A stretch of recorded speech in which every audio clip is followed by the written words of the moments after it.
What's the meaning of congestion charging?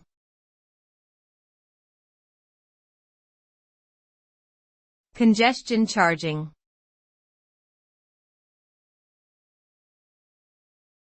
Congestion charging.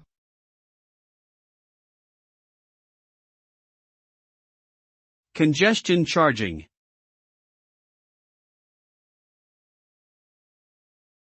Congestion charging.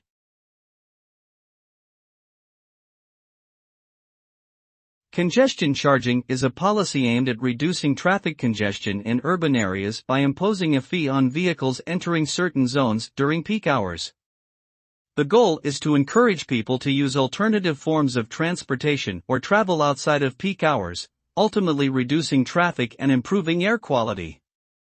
The revenue generated from congestion charges can also be used to fund public transportation improvements.